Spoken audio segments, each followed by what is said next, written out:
Hoje é mais uma apresentação do grupo Arte do Arte do Encontro. Encontro, e a apresentação hoje é do Roberto Matiello sobre Três Vezes Leonardo.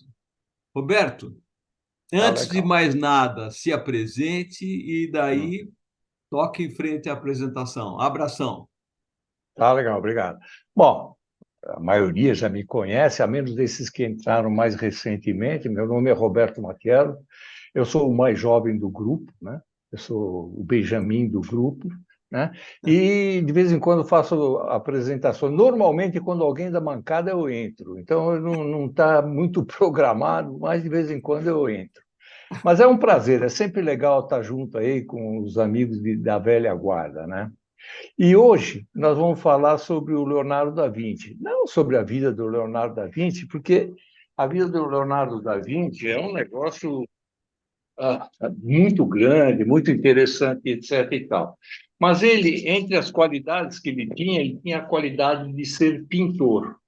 Então eu escolhi é que eu tive curiosidade, até para contar só rapidamente a história, por que eu achei um quadro do Leonardo da Vinci que nós vamos falar hoje, um em específico.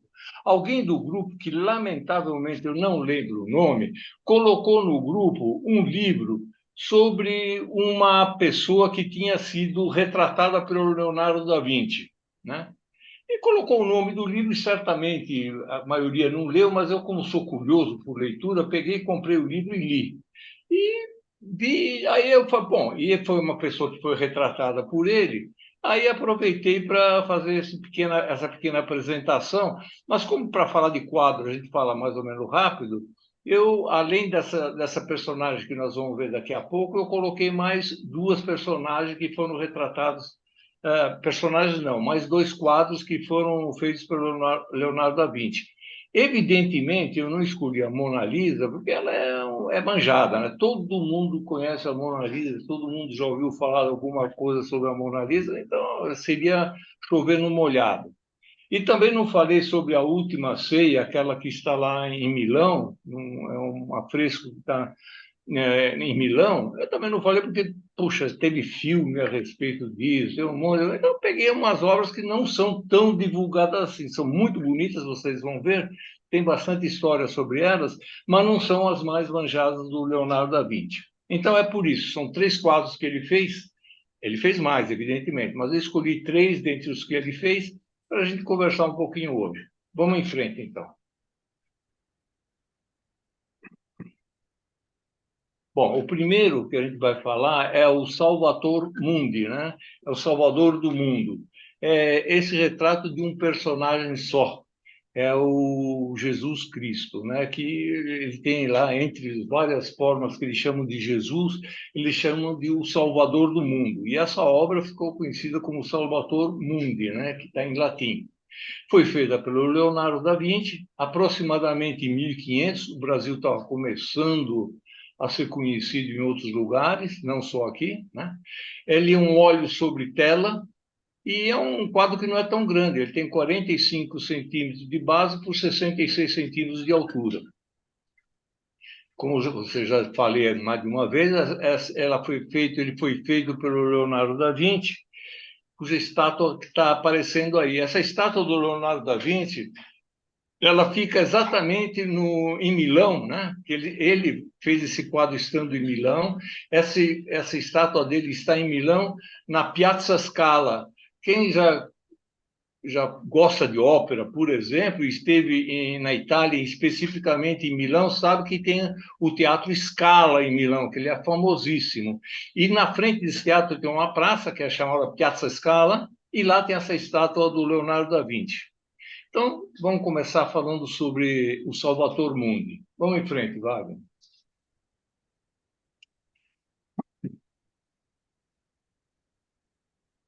Bom, esse quadro, ele foi o quadro que foi vendido mais caro do mundo, né? Esse eu peguei como era uma notoriedade, né? Ele foi o quadro mais caro do mundo. Ele foi leiloado não faz muito tempo atrás e o valor que pagaram por esse quadro foi 450 milhões de dólares. Foi foi feito o leilão na Galeria Christie's, na Casa Christie's, lá em Nova York, né? Então, imagina, esse quadro foi absolutamente o quadro que bateu o recorde em termos de preço, né? Falando sobre o Salvator Mundi, especificamente, ele, antigamente, há não muito tempo atrás, ele não se tinha certeza se tinha sido realmente uma obra do Leonardo da Vinci. Com o passar do tempo, muitos entendidos de arte, conhecedores de arte, finalmente eles deram como de autoria do próprio Leonardo esse quadro. Mas até não tanto tempo assim, ele não se tinha certeza que era um quadro do Leonardo, né? Eles pensavam, a gente pensava, o pessoal pensava que essa obra tinha sido feita por um dos alunos dele, né? Porque todo grande artista da antiguidade, dessa época, né? Ele tinha uma escola e tinha vários alunos, e os alunos procuravam imitar o estilo do mestre e faziam quadros, muitas vezes reproduzindo um próprio quadro tendo sido produzido pelo professor, pelo mestre, né? Como eu acho que vocês sabem, o Leonardo da Vinci, ele era... Da Vinci é uma cidadezinha que fica próxima a Florença, Firenze, na Itália, mas ele viveu muito tempo na cidade de Milão.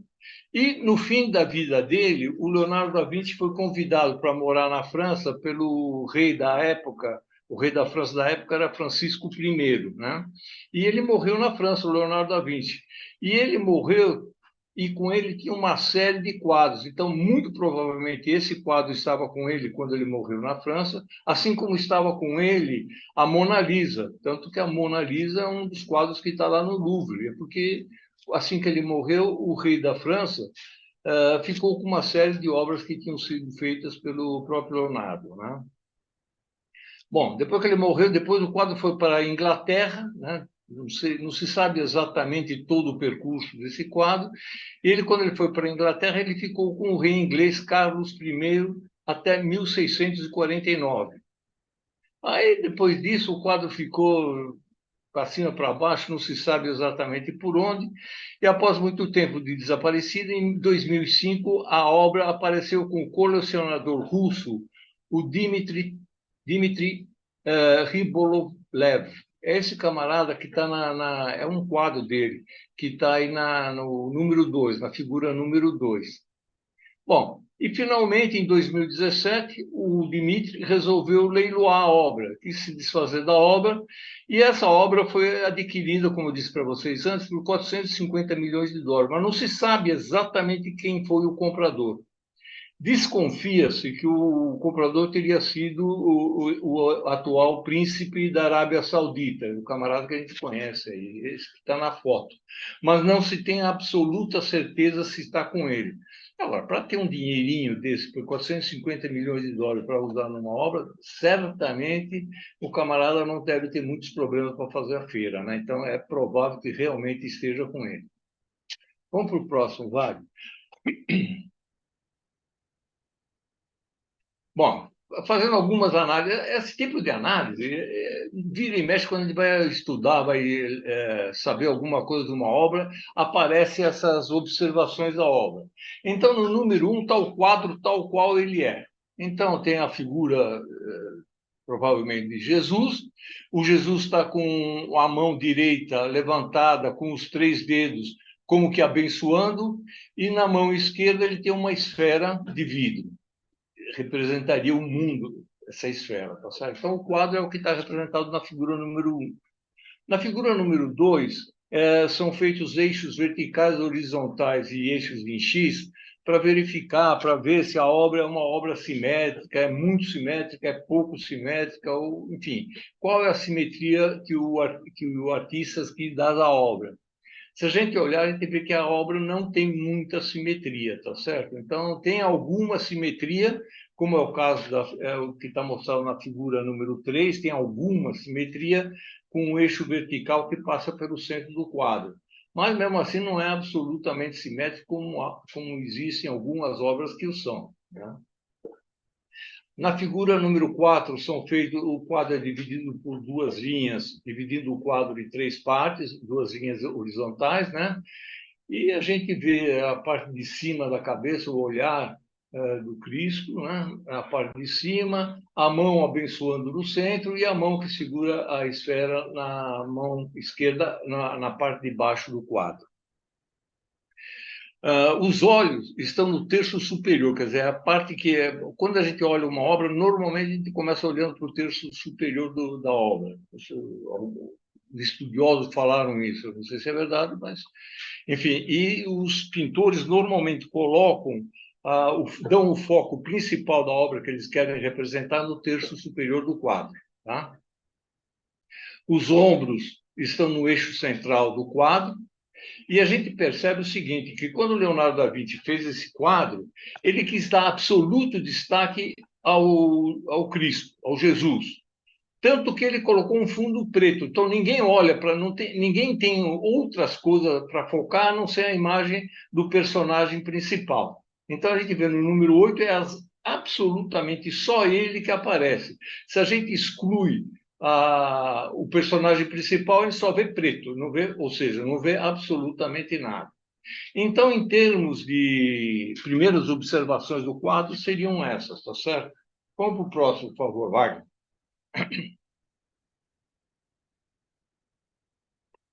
Bom,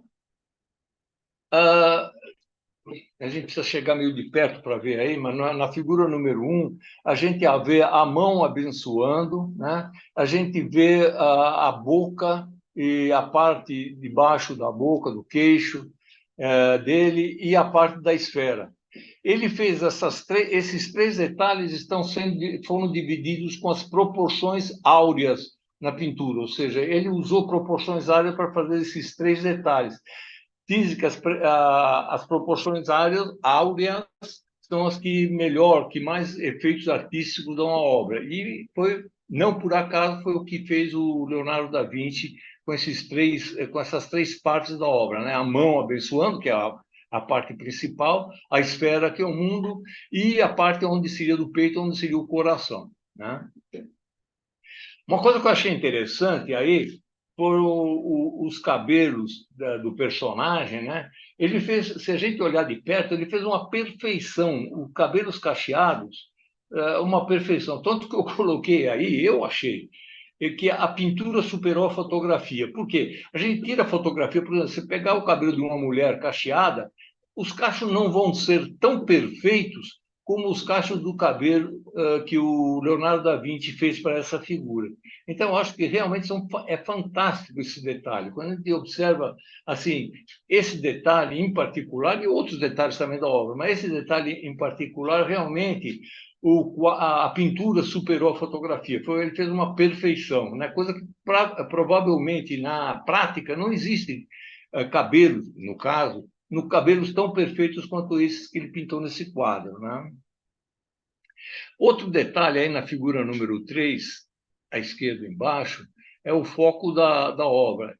Ele desfocou o rosto e focou a mão. Então, veja bem, o rosto, se a gente olhar para o rosto do personagem, a gente vê que ele está meio desfocado. A gente não percebe exatamente, nitidamente, os contornos do rosto do personagem. Em compensação, a gente vê com muita nitidez a mão abençoando, né? Então, ele deu um detalhe, ele fez a bênção que o personagem, que o Jesus está dando, ele deu um destaque maior, foi nessa mão, né? Ela está absolutamente dentro do foco da obra. Agora, outra coisa que eu achei interessante, essa figura número 4. Essa figura número 4 está dividida em três partes, E, C e D. E é a esquerda, né? C é a central e D a direita. Na esquerda está o Jesus humano. Repare, ele pegou, como se você rebatesse a face de Jesus, que é mais clara, que é a da esquerda, se você rebater, ele fica o Jesus humano, parece realmente um personagem humano. Se a gente olha a imagem D, a gente percebe que há um Jesus divino. Ele não é bem nítido o que ele representa, o que ele é realmente. Ele fica mais desfocado do que o normal, né? E o C é como ele foi pintado. Ele quis dar a ideia, na minha opinião, pelo aquilo que eu li, né? No centro, que é o quadro real, a dualidade de Jesus. Pela crença dos cristãos, né? O Jesus ele seria tanto homem quanto Deus. Seria divino e humano ao mesmo tempo. Então, ele conseguiu fazer na obra dele dessa dualidade, interpretar essa dualidade. Eu achei um negócio bastante interessante isso aí, não? Vamos para o próximo, por favor, Wagner. Bom, vamos pegar alguns detalhes aí do Salvator Mundi.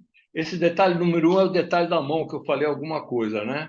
A mão direita dele abençoando. Bom, normalmente, 99% dos quadros que aparece a imagem de Cristo ou de alguém abençoando, eles abençoam com a mão direita e com os 3 dedos levantados. Isso já alguém fez uma apresentação falando sobre isso. E realmente o Leonardo não fugiu a essa regra. Esses 3 dedos, segundo constam, representariam o que é Jesus, o que os cristãos acreditam que seja Jesus. Ele seria 3 pessoas em uma só, seria o Pai, o Filho e o Espírito Santo. Então, quando ele abençoa, ele estaria abençoando em nome do Pai, do Filho e do Espírito Santo. Então, esses 3 dedos representam isso. Eu acho bacana isso, porque quando a gente olha uma obra, tem alguma coisa por trás, algum significado por trás. Não fica só na sensação. Eu não culpo a arte moderna, mas eu prefiro, eu entendo mais, aprecio mais esse tipo de arte, né? Bom, como eu falei, na figura número 2 está a figura. A gente vê que a nossa esquerda, o lado da face de Cristo, de Jesus, à nossa esquerda, está mais nítida do que a parte à esquerda, né? E também a gente percebe o cabelo cacheado que eu falei para vocês, que eu achei que foi feito uma perfeição. Na figura número 3, dizem as boas línguas que o Leonardo usou o próprio rosto dele para fazer como modelo para fazer o rosto de Jesus. Não sei se é verdade. Nas figuras número 4 e 5 está a esfera. A esfera que ele está segurando com a mão esquerda. E engraçado que essa esfera aparece esses 3 pontos em branco. Na figura número 5 dá para ver melhor os 3 pontos em branco.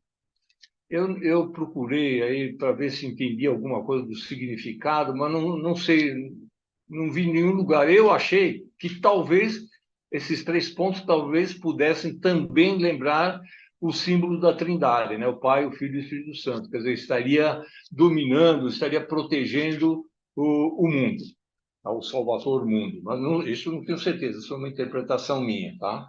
Vamos para o próximo, por favor.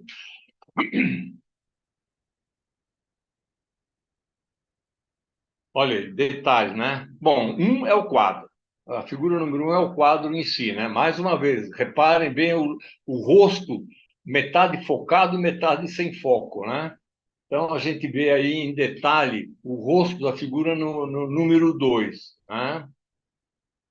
O número 3, no número 2, a gente vê que a incidência da luz está da esquerda para a direita, tá certo? Da nossa esquerda para a direita, né? Que a parte que a gente vê mais nítida é a parte que nós vemos da esquerda.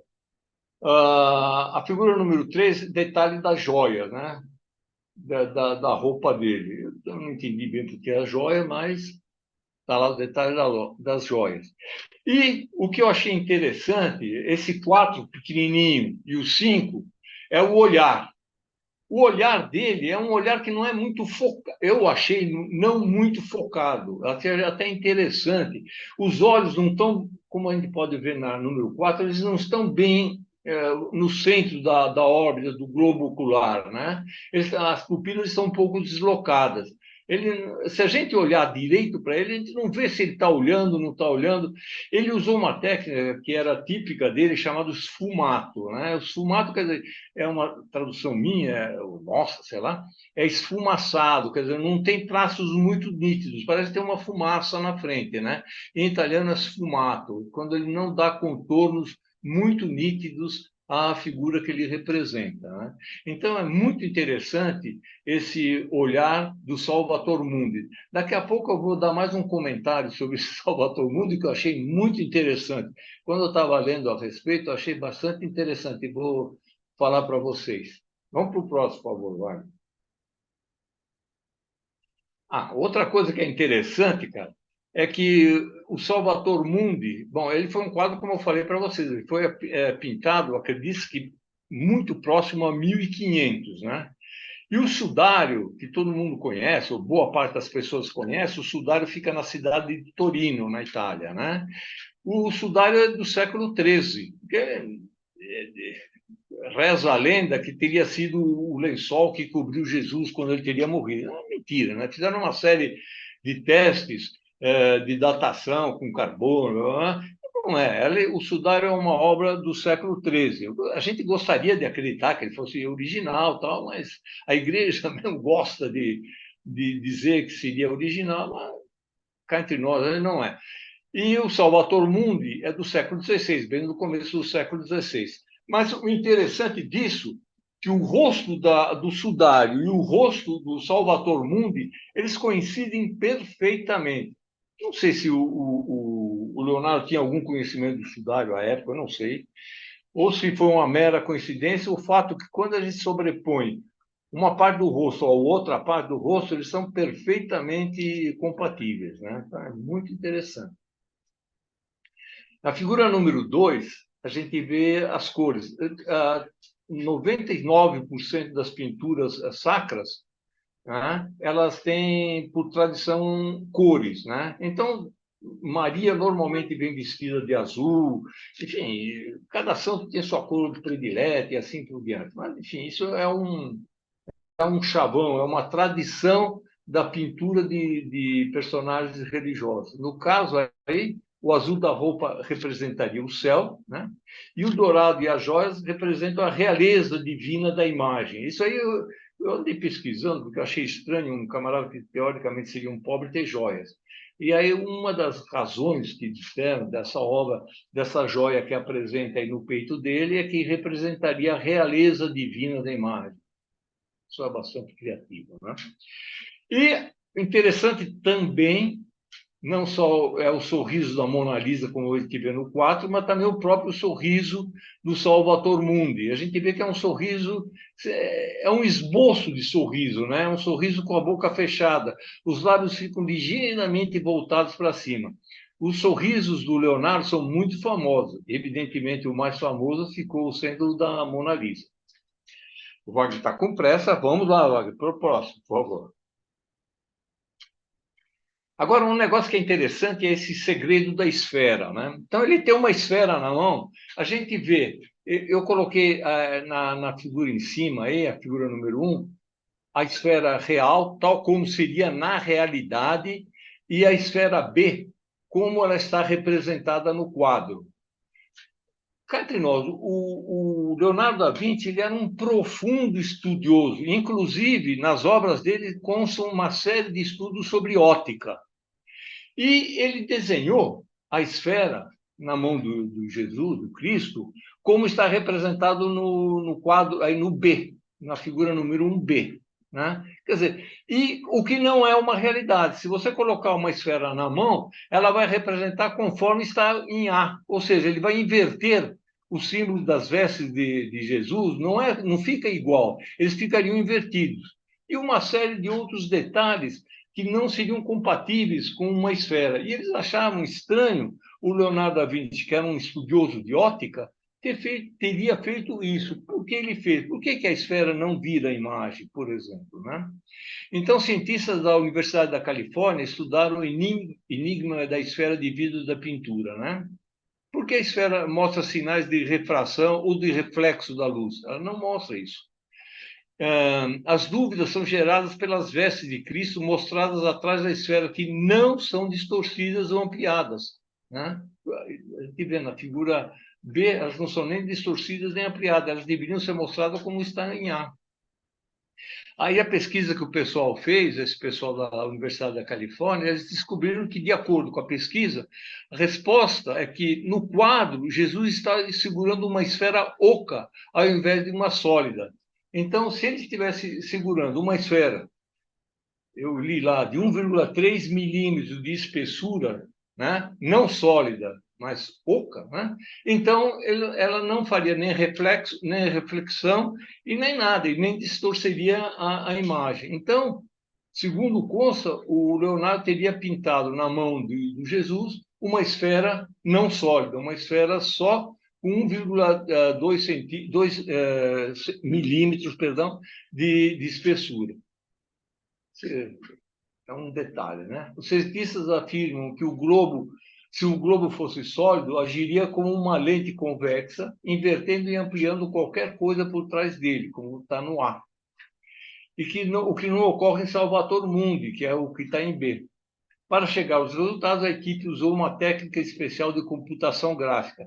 Então, eu estava vendo essa técnica, eu peguei uma das fotos lá, que eles mostram por que não inverte, por que não amplia, etc. e tal. E a gente vê aí, na figura número 3, uma esfera sólida. A gente vê que uma esfera sólida, ela distorce absolutamente a imagem que está atrás dela, né? Então, foi descoberto, né, o segredo de por que essa esfera desse quadro não faz todos aqueles efeitos ópticos que deveria fazer se a esfera fosse sólida. Vamos para o próximo, vai, por favor. Bom, aí eu peguei mais algumas coisas aí. O quadro do Salvator Mundi. Como eu falei para vocês, todos os grandes artistas do Renascimento, todos eles tinham uma série de discípulos, de alunos, que procuravam imitar, aprendiam com o mestre como deveriam pintar. E muitas vezes eles pintavam as mesmas obras, né? Os mesmos quadros que o mestre tinha pintado. Então a gente vê aí no 1, 2 e 3 quadros do Salvator Mundi feitos pelos discípulos do Leonardo da Vinci, tá certo? Então, alunos deles pintaram esse quadro. Evidentemente, a gente percebe que não tem a mesma qualidade como tinha como tem o quadro do Leonardo, né? Agora, é interessante também que outros pintores famosos pintaram o Salvator Mundi. Essa figura número 4, inclusive, nosso colega, o José Luiz, ele colocou esse Salvator Mundi, foi feito pelo Albert Dürer, né? Apesar do Dürer ser chamado Leonardo do Norte, a gente percebe a diferença enorme que há entre o Leonardo do Norte e o Leonardo do Sul. Outro que pintou o Salvator Mundi foi o El Greco. Essa figura número 5 é uma figura do El Greco. E outro Salvator Mundi é o 6, que foi feito pelo Tiziano, né? Se não me engano, o Tiziano era um pintor, e, se não me engano, ele era de Veneza, não tenho bem certeza, né? Mas o que eu quis mostrar aí é que esse Salvator Mundi foi inspiração para muitos pintores aí ao longo do tempo. Não só para o Leonardo e seus discípulos, como para pintores que vieram depois dele. E só abrindo um parênteses, o Dürer, consta que o Dürer e o Leonardo da Vinci se encontraram durante alguns poucos dias na cidade de Milão. Quando o Dürer viajou da Alemanha para a Itália, ele teria feito um pit stop, aproveitando o nosso amigo que gosta de automobilismo, ele fez um pit stop em Milão, e nesse pit stop ele encontrou com o Leonardo da Vinci e conversou com o Leonardo da Vinci, tá? Isso é só uma curiosidade. Vamos para o próximo.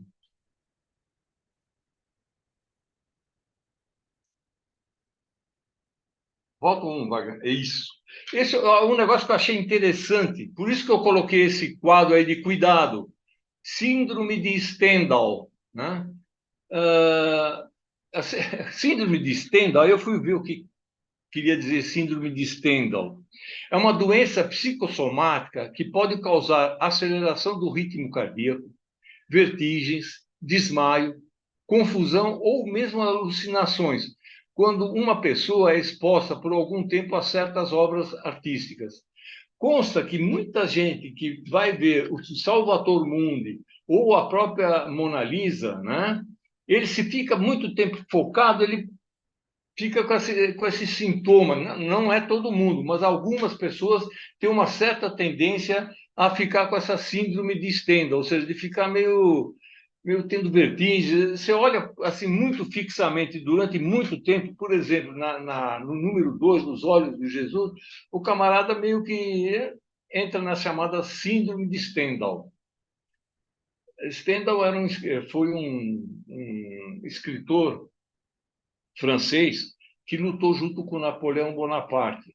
Por sinal, ele escreveu uma obra maravilhosa, maravilhosa. Um dia desse eu posso até comentar sobre a obra do Stendhal. Mas não sei se essa síndrome de Stendhal é por causa desse tal Stendhal escritor, tá? Mas existe essa chamada síndrome de Stendhal quando se olha muito fixamente, quando algumas pessoas olham muito fixamente para alguns detalhes de algumas obras. Seria o caso dos olhos desse Jesus e dos olhos da Mona Lisa. Vamos para o próximo.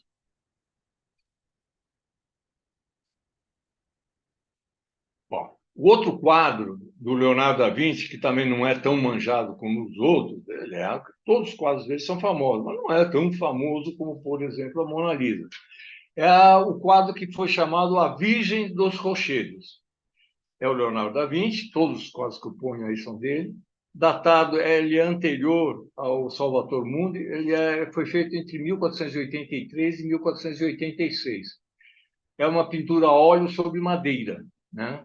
E tem quase 2 metros de altura por 1,20 m, mais ou menos, de base. E esse quadro em específico fica no Louvre, né? Então, quem vai no Louvre para ver a Mona Lisa tem boa chance de ver também a Virgem dos Rochedos do Leonardo da Vinci, tá certo? Então aí você vê, já diferentemente do quadro anterior, que eles só colocam um personagem e colocam um fundo preto, ou seja, o fundo absolutamente não reflete nada, esse A Virgem dos Rochedos, ele coloca 4 personagens e dá muita ênfase à imagem de fundo, tá certo? A gente vê aí que os rochedos, existe uma série é uma composição bastante complexa, essa parte que está não focalizando os personagens principais. Então, já é um outro enfoque que é dado a esse quadro. Vamos para o próximo, por favor, Wagner. Bom, eu falei na propaganda que eu autofiz, né? Eu falei que um quadro estava em 2 lugares ao mesmo tempo. Então, a gente vê aí um quadro que é a Virgem dos Rochedos, que está em Paris, que está no Louvre, esse que está à nossa esquerda, e o mesmo quadro, a Virgem dos Rochedos, não é exatamente o mesmo quadro, é outro quadro, evidentemente, mas essa está na National Gallery em Londres, tá? Então, o Leonardo da Vinci fez esses 2 quadros. Muito provavelmente, alguns dos discípulos deles ajudaram a fazer os quadros, né? São quadros o mesmo tema e muito, muito semelhantes. Daqui a pouco a gente vai ver tem algumas diferenças, tá certo? Não só nas cores, mas também no gesticular dos personagens e em outros detalhes. Mas são quadros com o mesmo nome e com o mesmo tema. Esse quadro teria sido encomendado por uma igreja lá de Milão, mas aí o Leonardo da Vinci, como todo bom artista, o pessoal pediu um quadro e eles davam a orientação daquilo que eles queriam no quadro, como eles queriam o quadro, o personagem, enfim, onde ele devia dar destaque, etc. e tal. Ele deveria usar a técnica dele, mas dando foco no tema que o pessoal lá queria, que o pessoal da igreja queria. Aí ele fez do jeito que ele quis, ele saiu totalmente dos padrões daquilo que tinha sido solicitado, moral da história. O quadro, eles não aceitaram o quadro, não pagaram o quadro ficou com o Leonardo e deve ter sido mais um dos quadros que ele levou lá para a França e que rodou e acabou no Louvre. O da National Gallery, ele já teve uma outra história. Mas só para vocês verem que é o mesmo quadro, como eu falei para vocês, colocado em 2 lugares diferentes, tá? Vamos para o próximo, Wagner. Então, aí eu chamo As Virgens dos Rochedos, né? A Virgem do Rochedo, do quadro número 1, é um retábulo encomendado ao Leonardo em 1483, como eu falei para vocês, pela Capela Imaculada Conceição, em Milão. Tinha sido encomendado por ele. A versão que seria para a capela é a que hoje está no Louvre. Acredito que Leonardo tenha guardado e vendido a um comprador. Ele realmente, o pessoal deu calote nele, então ele guardou e vendeu. Que revendeu até chegar à coleção francesa em 1625 e de lá foi para o Louvre. A versão número 2, essa que tem um azul mais pronunciado, né? Ela foi comprada pelo pintor escocês em não se sabe exatamente por onde andou, mas sabe-se da história dela, sabe-se que um escocês comprou essa obra em 1785 e, após um século pulando de dono em dono, chegou à National Gallery em Londres em 1880. E desde aquela época, esse quadro está lá em Londres, né? Agora, olhando os dois quadros, na versão do Louvre, os azuis são menos intensos, ou seja, há mais azul, um azul mais vivo no quadro que está em Londres. O manto do anjo é vermelho alaranjado, isso no quadro que está em Paris.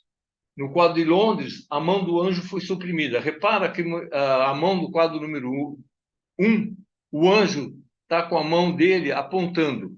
Não se sabe exatamente o que ele está apontando, se é para o menino ou para a virgem, mas ele está apontando, né? E na versão que está em Londres, ele não está apontando absolutamente nada, né? Então, essa é uma das diferenças, além das diferenças do manto, dos azuis, etc. e tal.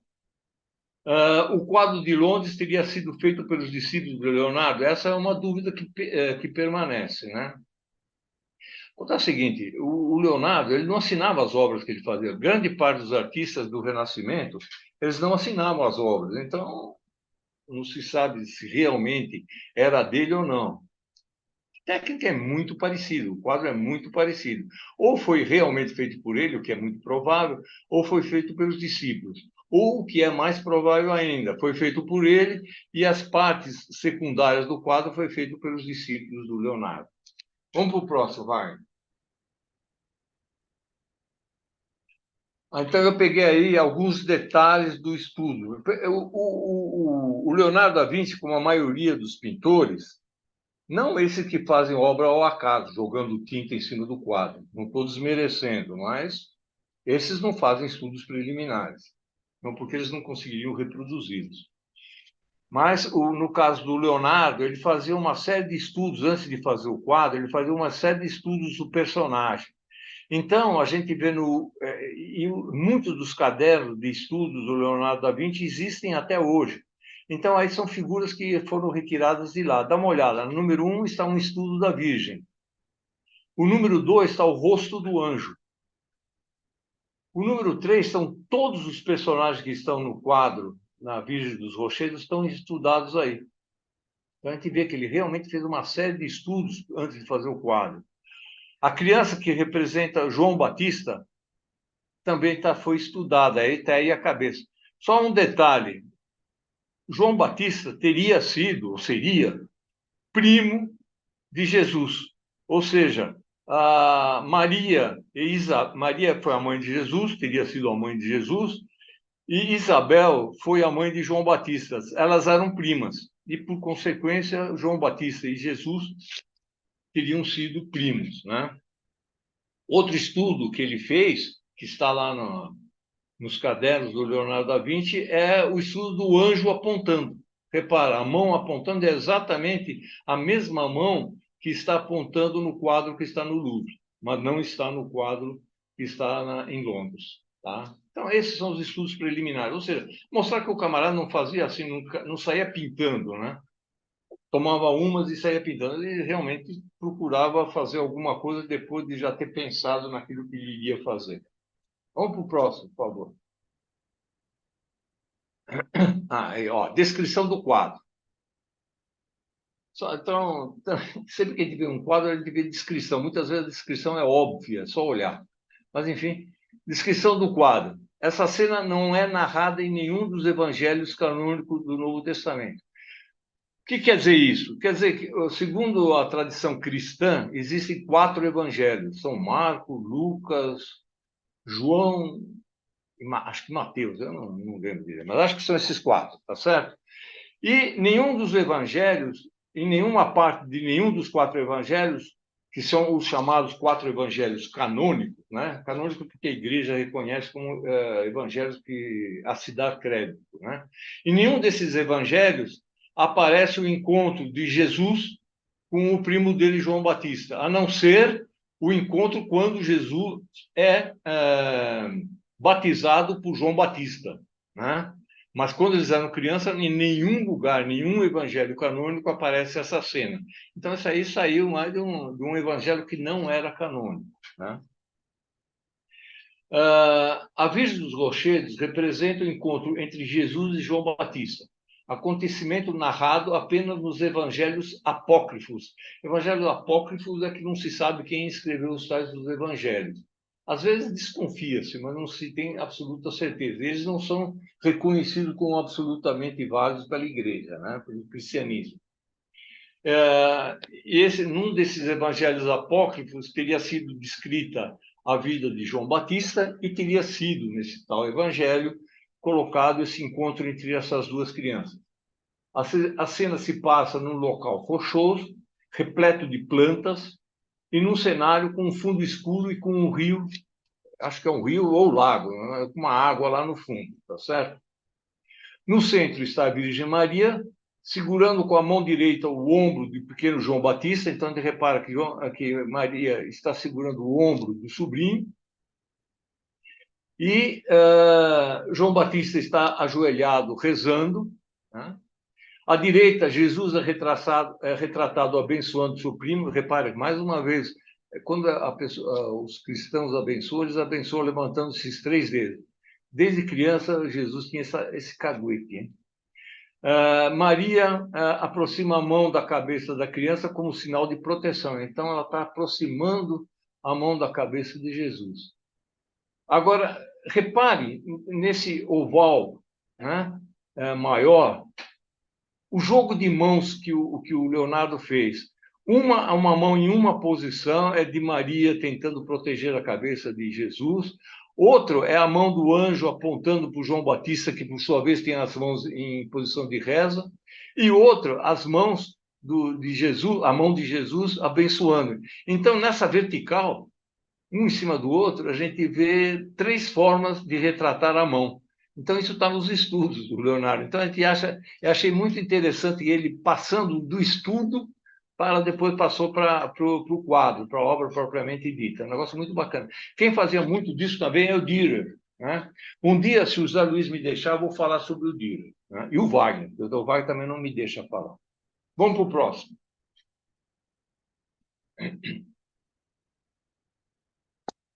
Bom, quando teria ocorrido esse encontro de Maria com Isabel, né? Esse encontro de Maria com Isabel é conhecido como visitação, a visitação.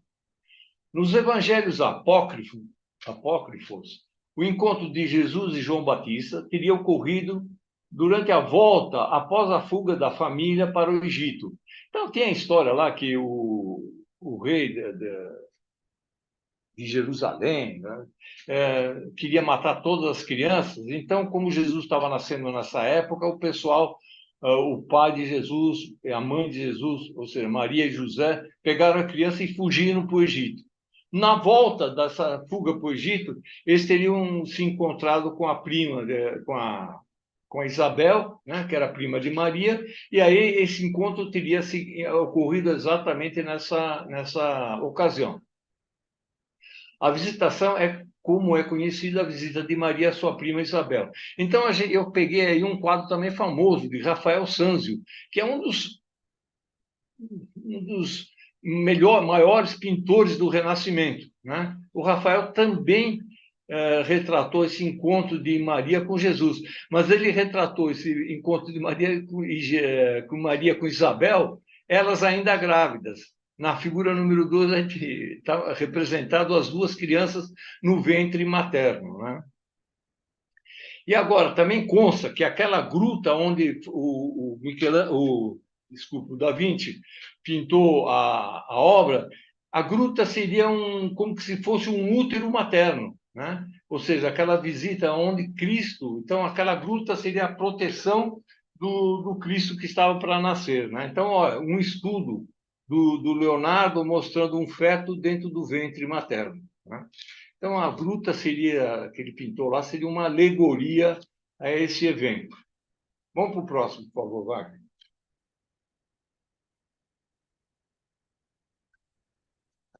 Bom, falar um pouquinho sobre os cenários dos personagens. Então, no número 1, eu coloquei o cenário. O cenário é composto por uma paisagem rochosa com flores e plantas, né? Ao fundo, grupos de rochas íngremes que se desvanecem. Repare o esfumato que ele fez. Tem as rochas e lá no fundo parece uma neblina. Então, ele faz o chamado esfumato na neblina. Ele vai se distanciando, a gente vai perdendo a noção do que realmente, do contorno das coisas. Então, mais uma vez, o Leonardo usou o efeito do esfumato para dar uma ideia de distância, né? Ao lado, um rio ou lago de águas tranquilas. Esse cenário é típico da região do norte de Milão, onde, na época, morava o Leonardo. Outro detalhe é a disposição dos 4 personagens. Repara aí na figura número, eu não pus número, mas na figura aí, a gente vê os personagens que foram colocados em uma forma piramidal, né? Aí, Maria lá em cima, no ápice, de um lado, João Batista, Jesus e o anjo. Então, outros quadros do Leonardo da Vinci, de outros pintores, mostram, são colocados, os personagens são colocados nessa forma piramidal. É uma maneira de todos os personagens serem perfeitamente visíveis ao mesmo tempo. No 2, 3, 4 e 5, a gente vê individualmente os personagens Maria, né? João Batista, Jesus e o anjo Uriel, chamado, eu não sei por que chama-se Uriel, mas chama-se anjo Uriel, né? E a gente vê, principalmente no fundo dos personagens das crianças, as plantas. E essas plantas são típicas daquela região do norte da Itália, ali da região de Milão, né? Então, muito provavelmente, ele saiu a campo, estudou as plantas, né? Ele estudava tudo que caía perto dele, ele aproveitou para retratar as plantas locais nesse quadro aí, né? Vamos para o outro, por favor. Olha aí, ó. Então, a gente vê no número 1 e número 3 são cenários reais, né? Número 1 e número 3 são cenários reais. No 1 e o 2 são as montanhas. O 2 representa as montanhas exatamente como são. Desculpem, eu dei uma enrolada aqui. O número 1 é o quadro, são as montanhas representadas no quadro, e no número 2 é uma foto das montanhas ao norte de Milão, né? Então, muito provavelmente, ele saiu a campo para fazer essas pinturas, que são muito parecidas. E no número 3 é uma região dentro de uma gruta dessas montanhas, real, e o número 4 são as plantas que existem no quadro, que são exatamente as mesmas plantas típicas da região do norte da Itália, ali da região de Milão, tá? Então, realmente, ele deve ter saído ao campo para se inspirar, pelo menos, para fazer essa obra, né? Então, eu peguei o que é a realidade e o que é o quadro, e a gente vê que existe muita semelhança entre uma coisa e outra. Vamos para o outro, por favor, vai. Então, aí são os personagens outra vez. João reconhece Jesus como Senhor, porque ele está rezando. No quadro de Londres, o anjo não aponta. Aquilo que eu falei para vocês, dá uma olhada. No número 2, o anjo não está apontando, né? O manto de Maria é preso por uma joia, mais uma vez, e os dedos de Jesus indicando a Trindade. Aquilo que eu falei para vocês antes, tá certo? Então, é típico desses personagens assumirem essa forma de serem representados, tá? Vamos para o outro, por favor. Há uma curiosidade aí, ó, ou curiosidades. Em 2019, em Londres, descobriu-se a existência de um desenho totalmente diferente sobre o quadro da Virgem dos Rochedos. Você sabe que esses quadros são muito profundamente estudados. E no estudo desses que fizeram, no quadro que está em Londres, eles perceberam que embaixo do quadro número 1, da figura do quadro número 1, estava um traçado igual ao do número 3. E se a gente olhar para a figura número 4, embaixo, a gente vê o traçado e a gente vê como seria o quadro, como seria pintado o quadro se ele fosse feito de acordo com o que está no número 3. É uma coisa parecida, mas não igual àquilo que foi realmente representado.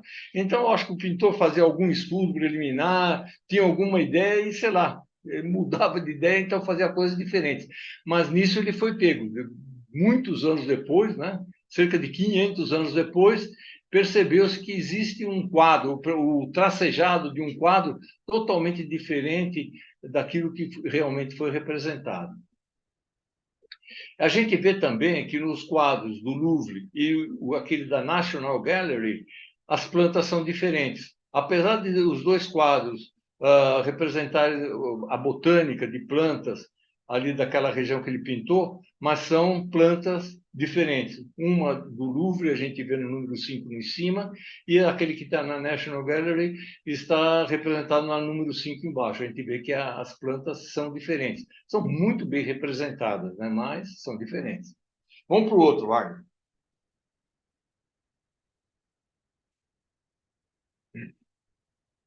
A auréola, a outra diferença que existe entre o quadro de Paris e o quadro de Londres é que no quadro de Londres os personagens aparecem com auréola. Então, em cima a menos do anjo, tanto São João como Jesus, quanto Maria, eles foram representados com uma auréola, o que é normal, né, em pinturas de santos, né? Mas no quadro que está no Louvre não existe isso.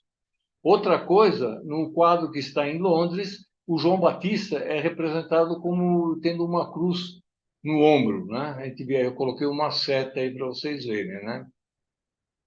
Tem uma pequena seta.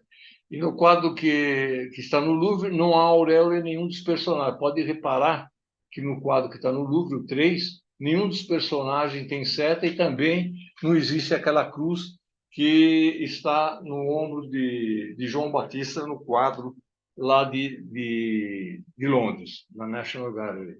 Vamos para o próximo.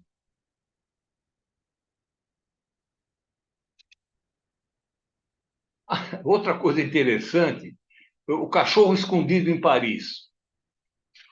O pessoal fazendo os estudos no quadro que estava em Paris, eles reconheceram que ali no alto de um dos rochedos, atrás, teria sido colocado, depois ele foi encoberto, um cachorro.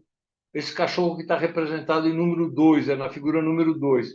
E a gente, olhando os cadernos de estudo do Leonardo, a gente vê ali na figura número 3, a gente vê exatamente o retrato daquele cachorro. Acho que eu não sei por que ele colocou um cachorro lá, depois se arrependeu e fez uma planta e fez as rochas ali atrás. Mas para vocês verem como o pessoal realmente estuda a fundo os quadros. Então tinha esse cachorro lá, né? Vamos para o próximo. Bom, para finalizar, para quem gosta de ler, tem um livro, só que está em italiano, chama-se La Mano dell'Angelo, A Mão do Anjo, né? Então, um camarada fez uma interpretação, eu li esse livro aí, o camarada fez uma interpretação que o anjo estaria representando, estaria mostrando o ventre de Maria, né? E é exatamente aquilo que eu falei, né? A mão seria a chave para a interpretação do quadro. A mão estaria apontando para o ventre da Virgem Maria, que é o tal da gruta, né? Que é representada. Então, estaria representada a gruta, né? O ventre de Maria seria a gruta simbólica do local da encarnação de Deus, ou seja, de onde Deus, sei lá, surgiu e se encarnou na mãe dele, né? Seria, assim, evidente a relação entre o ventre e a gruta no quadro. O ventre caverna seria o verdadeiro local da encarnação em Jesus Deus. A gente vê na imagem número 4 exatamente aquela ideia, né? O ventre de Maria seria a caverna, seria a gruta onde ela teria encarnado Deus para os cristãos na Terra, tá? Então, é muito interessante esse livro, muito bacana. Vamos para o próximo, por favor. Bom, o próximo eu vou dar uma acelerada devido ao passar do tempo. E eu vou falar da A Dama com o Arminho. Esse é mais um quadro que é muito bacana, muito bonito. Eu, pessoalmente, por meu gosto, eu acho esse quadro mais bonito que o quadro da Mona Lisa. Só que ele não é tão conhecido assim, porque esse quadro não está nem em Londres, nem em Paris, nem em Nova York, nem em Firenze, nem em nenhuma dessas cidades. Esse quadro está na Polônia, né? Então, ele não é tão visto como os outros que estão em cidades com um maior índice de turistas. Mas realmente é um quadro muito bonito, realmente eu acho um quadro fantástico. E mais uma vez aí a gente pode ver o Leonardo da Vinci pintando um personagem e o fundo é preto, ou seja, ele dá destaque absolutamente à dama e ao arminho, né, que é esse bicho que está no colo dela. Vamos para o próximo.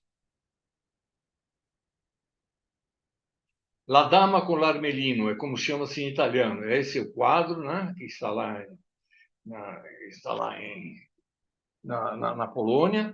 O autor é o Leonardo da Vinci. Ele foi feito entre 1488 e 1490. Óleo sobre madeira, 40 por 55, e está localizado no Museu Nacional de Cracóvia, né? Então, pouca gente viu esse quadro ao vivo, sorte de quem o viu, né? Aí está a figura do Leonardo e a casa onde morou essa La Dama con l'Armelino, ela morou nesse Palazzo Carmagnola, lá na residência de Cecília Gallerani, que era o verdadeiro nome dessa moça, lá em Milão. Essa moça foi amante do chefe de Estado de Milão daquela época. Não existia Itália naquela época. Existiam cidades e estados. Então, cada cidade grande, era um pequeno país, tá certo? Só muito mais tarde que a Itália se unificou, né? Mas essa é uma outra história. Vamos para frente, Wagner. Olha aí, essa é a Cecilia Gallerani. Esse é o desenho da Cecilia Gallerani que foi feito por Leonardo da Vinci. Como eu disse, ele estudava os personagens antes, ele não saía pintando. Ele fazia o estudo e antes, então esse é o estudo que ele fez, ela vista a moça de perfil, né? Teria sido feita por ele entre 1473 e 1533. Essa é a época em que ela viveu. Ela nasceu em 73 e morreu em 33. A Cecília Gallerani foi amante de Lodovico Sforza, duque de Milão, e modelo para a Dama com Arminio, do Leonardo. Alguns historiadores consideram que ela também serviu de modelo para o desenho Cabeça de Mulher, que foi um estudo preparatório para a Virgem dos Rochedos. Então, veja que interessante. A Virgem dos Rochedos, que foi o quadro que nós vimos antes, talvez essa moça serviu como modelo do rascunho que ele fez para depois desenhar, em definitivo, a Virgem dos Rochedos. A Cecília Gallerani falava latim com fluência, escrevia poemas e era reconhecida como uma talentosa musicista e cantora. Um colega nosso aí indicou o livro que conta a biografia dessa moça aí. Eu não me lembro quem foi, mais. Mesmo depois que Ludovico Sforza casou com Beatrice d'Este, que é a esposa dele, a Cecília Gallerani, por algum tempo, continuou morando no mesmo lugar, lá no Castelo Sforza, ou seja, ele mantinha a mulher e a amante no mesmo local. Depois ela mudou para outro lugar. Mas com o Ludovico Sforza, a Cecília Gallerani, ela teve um filho, que se chamava Cesare, né? Que é esse que eu coloquei nessa figura aí no número 2. Vamos para frente, Wagner.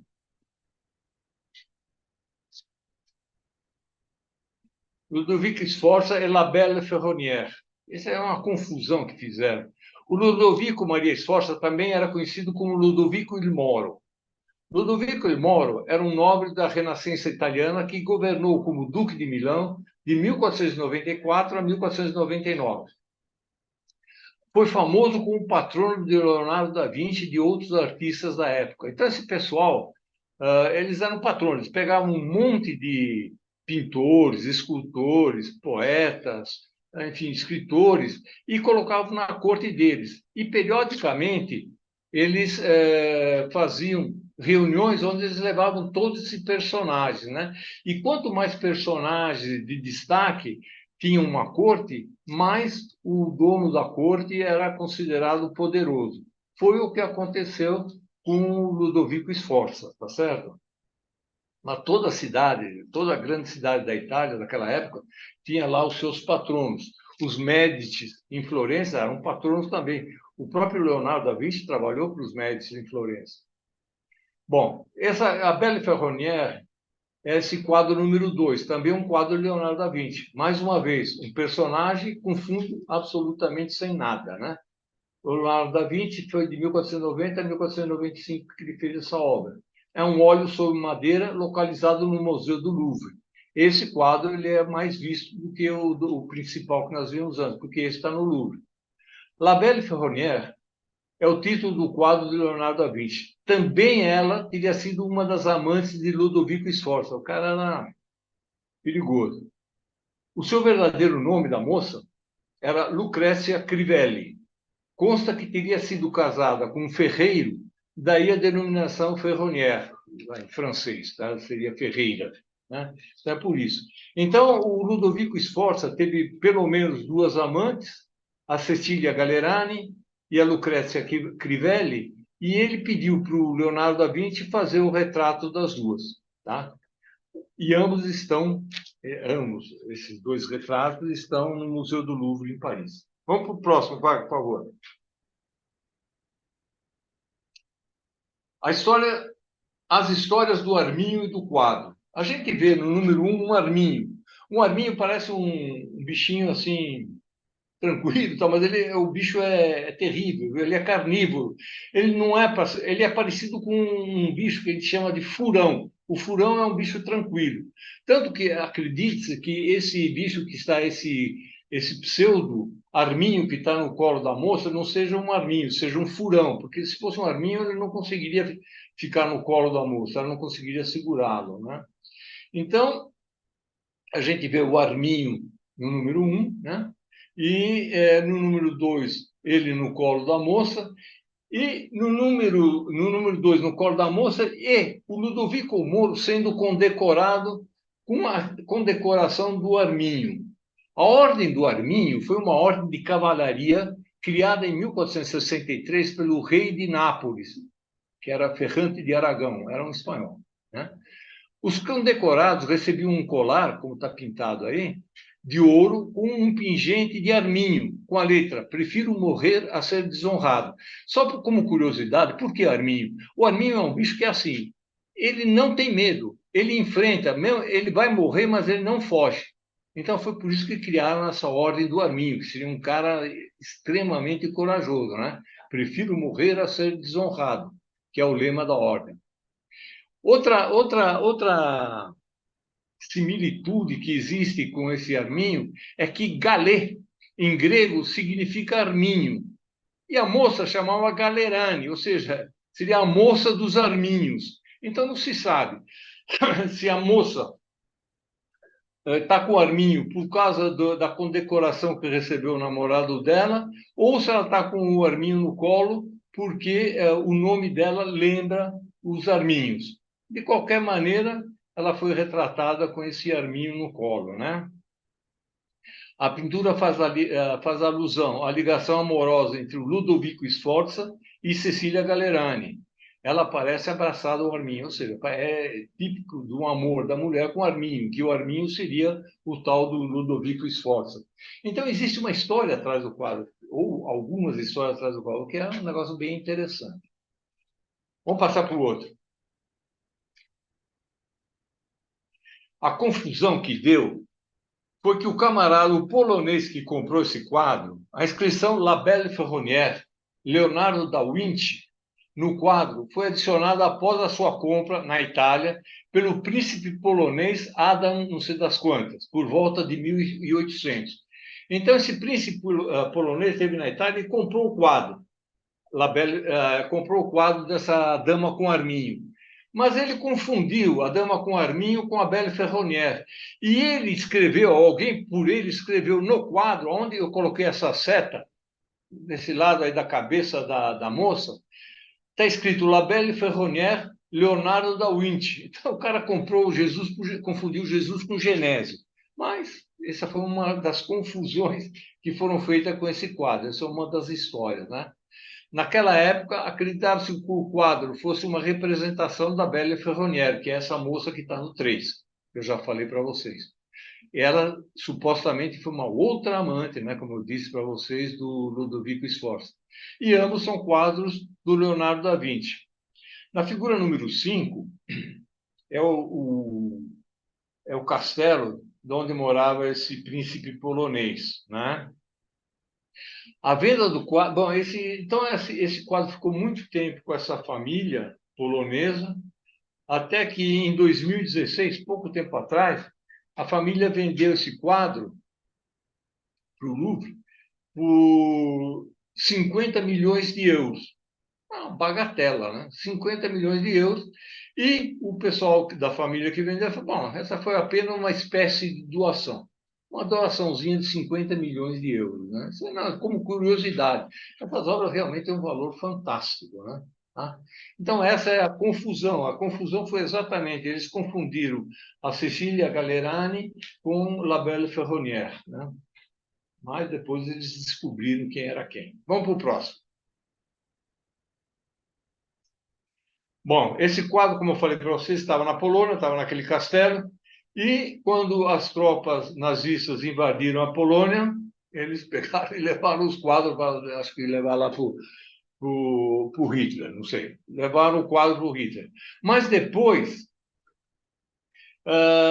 o pessoal, quando teve a guerra, novamente o pessoal os americanos invadiram a Polônia, libertaram a Polônia e recuperaram o quadro. Na figura número 1, a gente vê soldados americanos com o quadro A Dama do Arminho na mão. Ele foi recuperado, né? E hoje ele está nesse Museu Nacional lá na Croácia, né? O quadro esteve escondido no porão do castelo, onde foi encontrado pelos nazistas quando invadiram a Polônia. O quadro, quando foi recuperado, apresentava marcas de um salto de bota no canto inferior direito e que foi sanado com a restauração da obra. Você sabe que o pessoal não era muito chegado à arte, então imagina que os caras pisaram o quadro com uma bota, né? Mas isso foi recuperado e hoje ele está em perfeitas condições. Né? Vamos para o próximo, Wagner.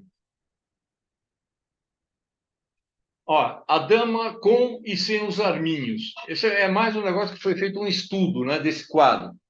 Usando esses métodos especiais, descobriu-se que, inicialmente, o Da Vinci ele tinha feito apenas o retrato da jovem com as mãos vazias. É o que está no número 1, na figura número A. Na figura 1, na parte A. Repara que é a dama sem nenhum arminho.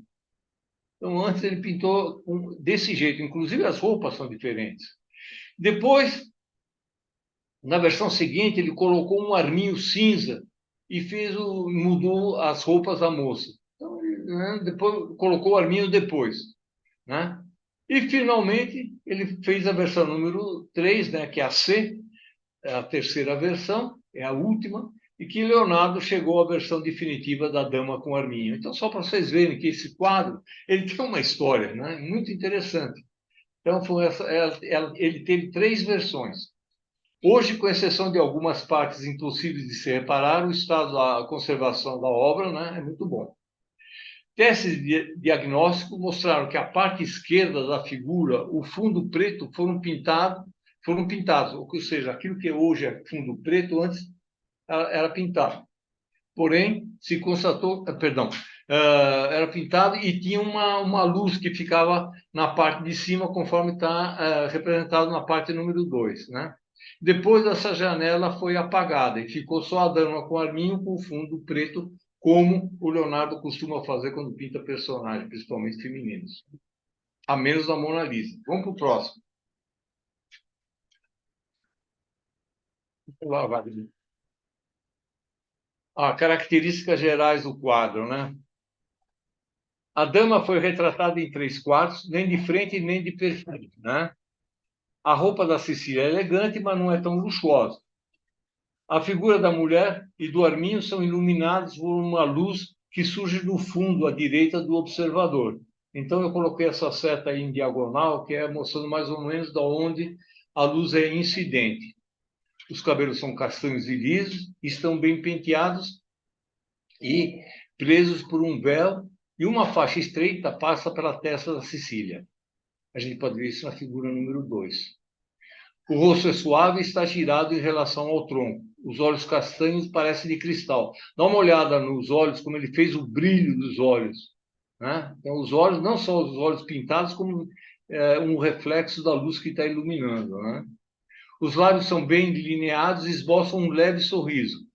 Mais uma vez, ele é o típico sorriso que o Leonardo da Vinci colocava, né? Aquele sorriso contido. Né?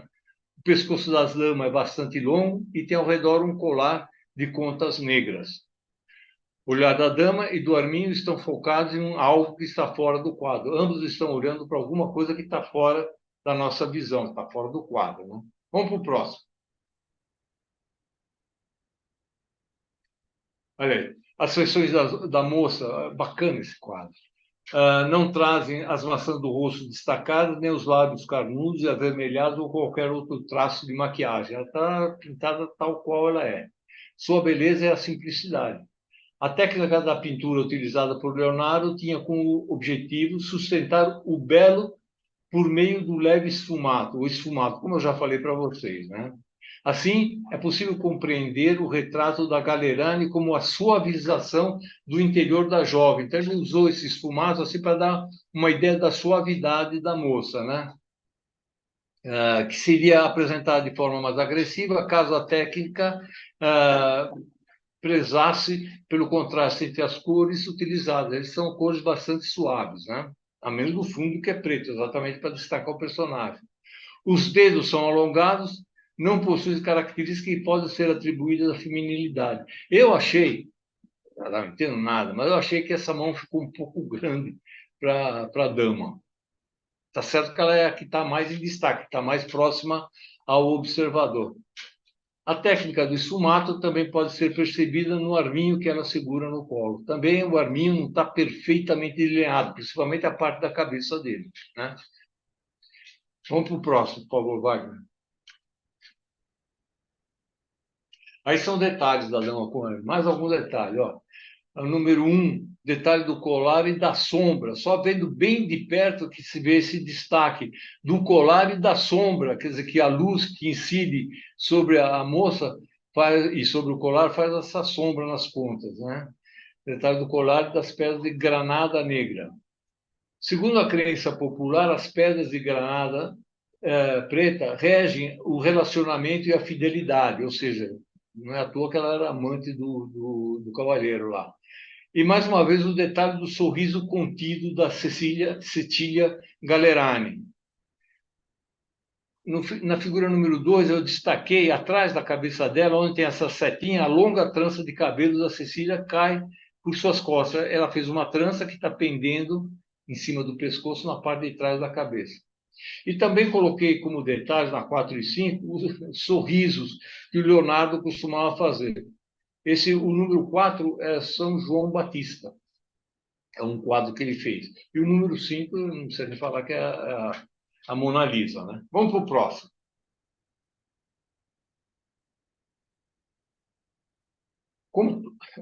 Volta um pouquinho, vai. Como todo quadro, elas sempre foram reproduzidos por outros pintores. Assim como a Mona Lisa tem N versões, todo mundo que pinta faz alguma pintura representando de algum jeito a Mona Lisa. O mesmo aconteceu com a Dama do Arminho. Né? Então, a gente vê na figura número 1 uma representação estilizada da Dama do Arminho. Na número 2, outra figura da Dama do Arminho. Adivinha quem foi que fez essa? É o Botero, esse cara que morreu esse ano. Né? Ele sempre pintava os personagens gorduchos. Né? O Botero também pintou a Dama do Arminho. Né? Tem uma Dama do Arminho meio tropical aí esqueci o nome desse bicho aí. No colo, né? Um tucano no colo, e a Dama do Arminho sendo representado como dama e com arminho no 4, né? Então, tem muitas versões, né? Esse quadro é tão famoso e, por ser tão famoso, ele foi reproduzido de várias maneiras. Essas são algumas delas. Vamos para o outro, Wagner. Está acabando, gente, tenha paciência. Aí eu coloquei as três mulheres do Ludovico Sforza. Ludovico Sforza ele foi casado com Beatrice d'Este, que nesse oval é a figura que está à nossa esquerda, mais à nossa esquerda. Teve a Cecília Galerani, que foi uma amante dele, e a Lucrezia Crivelli, que foi a outra amante dele.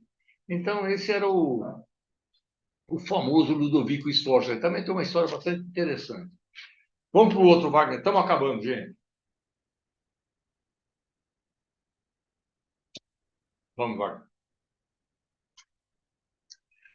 Só para a guisa de curiosidade, eu coloquei, quem quiser, quem tiver interessado, existe uma série de livros que falam dessa dama do Arminho e que fala também da Belle Ferronnière e fala também do Leonardo da Vinci. Então, na apresentação fica aí a capa desses livros, se alguém tiver interessado, fica absolutamente à vontade. São todos livros muito bacanas, vale a pena ler. Quem gosta de ler, vale a pena. E vamos, acho que para o último slide, Wagner. Eu chamei aí as quatro mulheres de Leonardo da Vinci. Ele pintou individualmente, ou seja, só com uma figura no quadro, quatro mulheres. E todas viraram famosas. A Ginebra Benci, a Lucrezia Crivelli. Essas duas de cima, se um dia tiver paciência, eu vou falar alguma coisa para vocês sobre essas duas. A Cecília Galerani, que acabamos de ver, e a Lisa del Giocondo, que é a manjadíssima, né? Isso aí, pessoal. Tem mais algum, Wagner, ou não? Acabou, né? Acabou. Acabou, então. Nossa, excelente. Valeu. Valeu, pessoal. Obrigado pela paciência. Vejo que tem gente já de pijama, porque o pessoal dorme. Eu tento ser rápido, mas não consigo ser rápido. Obrigado aí pela atenção, pessoal. A próxima vez, deixe o pijama de candidato para o lado e fique à vontade. Ótima apresentação, Roberto. Parabéns. Muito bom. Parabéns, obrigado. Muito bom. Muito Obrigado. obrigada. Não vou me deixar perguntar, é isso? Oi? Fala. Não vou? Fala, Arthur. Então, eu queria saber qual é a proporção que esses quadros que você citou representou numericamente na obra de Da Vinci. Quer dizer, quantos quadros se tem notícia de que ele tenha pintado? Que ele fez tanta coisa, né? No final, a gente não sabe se ele pintou muito, pintou pouco, pintou mais ou menos. Não, é verdade. Bom, você vê, quando uma obra é autentificada como sendo do Leonardo da Vinci, ela alcança preços astronômicos, né? Então, cá entre nós, eu não sei se alguns desses experts forçam um pouco a natureza para que o quadro seja reconhecido como Leonardo, ou se realmente ele é um super expert e realmente ele consegue ver em detalhes, né? Em detalhes, que tem a mão do Leonardo como pintura desses quadros. Agora, muitos deles eles podem ser reconhecidos como tendo sido feitos por Leonardo graças aos cadernos de estudos dele. A maior parte dos quadros que ele pintava, ele antes fazia estudos. E esses cadernos são vários cadernos de estudos, e muitos deles aparecem estudos das obras que depois ele fez e que são reconhecidas como tendo sido deles. Mas, ressalvo-se, eu não vi em lugar nenhum estudo do Salvator Mundi. Não vi. Eles atribuem a ele, pagaram 450 milhões de dólares. Os experts dizem que é dele. Não sei. É isso aí. Mas obrigado, Roberto. Excelente tua palestra. Excelente. Obrigado, Arthur. Foi absolutamente enquadrada no tempo. Parabéns. Obrigado, Arthur. Você é meu amigo. Por isso que você fala bem.